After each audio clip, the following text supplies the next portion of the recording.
Bonsoir madame. S'il vous plaît, vous pouvez vous présenter. Je me nomme M. Sanouvi Aoka Yao Edo, président fédéral. D'accord. Depuis la campagne électorale a été ouverte depuis le 6 février et va se terminer d'ici 4 ou 5 jours. Comment est-ce que ça se passe ici dans le Haro? Dans le Haro, je peux vous dire que tout se passe bien. Mais seulement, il y a trop d'intimidation. La population voulait sortir, mais par rapport à l'intimidation de notre adversaire EPT, la population n'arrive pas à sortir comme cela se doit. Dans des villages, ils arrivent à sortir un peu. Et selon nous tourner dans le village, ils sortent. Et ils écoutent notre message aussi. Et je pense que par l'achat de conscience que EPT est en train de faire cette fois-ci, ils arrivent à comprendre que ça ne peut pas prendre 2000 francs de tricot pour aller sacrifier le 5 ans. Maintenant qu'ils vont voter, il y a un changement cette année. Même avec cette intimidation, comment est-ce que vous faites en tant que responsable ici avec vos autres militants pour apporter quand même le message? Bon, nous sommes devenus Cabrimon qui n'a pas peur de nous. Donc, on nous connaît. Cela nous motive que là où nous rentrons, peu importe ce qui peut nous arriver, nous sommes dedans. Donc, nous on n'a pas peur, mais la population n'arrive pas à tenir devant eux quand même. Maintenant, malgré tout ça, est-ce que vous êtes confiant pour le candidat au choix du Oui, nous sommes confiants parce que le Haro, selon le vote passé, le Haro, au moins il y a équilibre au niveau des résultats. Franchement, dans la commune de Haro, c'est l'opposition qui rapporte le plus. Pour ça, dans des fermes qu'il y a le changement des PV.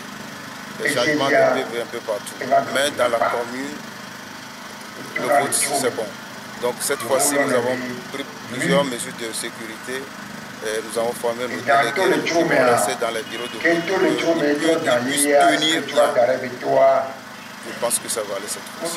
Et nous allons rapporter la victoire aussi le soir du 22. Vous allez parler de l'intimidation, vous avez évoqué le cas des enseignants qui ne sont pas libres de tout mouvement. Comment comptez-vous maintenant apporter le nécessaire pour que la vérité des urnes soit de mise au soir du 22 février? Bon, au cas des enseignants, c'est un peu difficile, puisque la plupart sont des enseignants œuvrés. Bon, ils veulent rentrer dans l'intégration, cela fait qu'ils sont obligés de se soumettre au régime. Bon, dans le Haro, surtout, il y a certains cadres qui fait effrayer la population. Ce n'est pas bon. Et encore le Haro, c'est je peux dire que à cause de le Premier ministre, cela fait que la population vraiment n'arrive pas à tenir. Donc par rapport aux enseignants, nous sommes en train de les sensibiliser. Nous avons formé une équipe de nuit qui vont sur le champ de bataille la nuit pour parler. Surtout le Haro égorge des homogènes. Donc on parle aussi de frères Kabir, les MOBA, tout ça là, pour qu'ils puissent comprendre quelque chose. Donc je pense que ça va. Mais c'est un peu difficile. Là c'est difficile, surtout les enseignants. C'est dans l'urne qu'ils nous disent dans l'urne, ils feront le vrai choix. Donc nous espérons que dans les urnes, ils feront le bon choix quand même. Vous confirmez que vous avez tenté à sensibiliser les groupes folkloriques, voire le groupe de fanfare, pour animer la séance ici, mais tous ont été pris? Oui, les groupes, bon, tout d'abord, le samedi, c'est le jour du marché du Haro. Cela fait que là où nous avons passé, ils ont dit qu'ils vont aller au marché. Je ne peux pas dire que c'est l'intimidation, mais ils ont pris le jour du marché comme il est important de ne pas venir. Donc nous le comprenons. Le changement intervient. Et les indispensables, les Togo, je me nomme M. Sanouvi, président fédéral Sanouvi Aoka Yao Edo, président fédéral Haro. Maintenant, parlez-nous des difficultés que vous avez dans le Haro ici. Dans le Haro, nous avons il y a 2 semaines, Dans le Rao, je peux dire qu'il n'y a pas la circulation libre au niveau de l'opposition.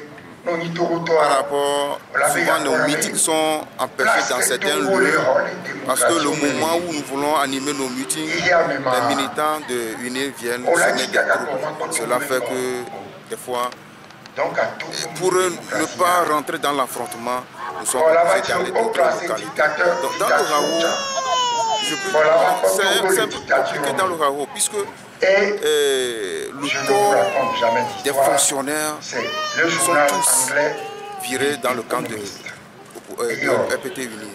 Tu ne peux pas être en fonction publique dans le Rao et venir servir dans l'opposition, c'est impossible.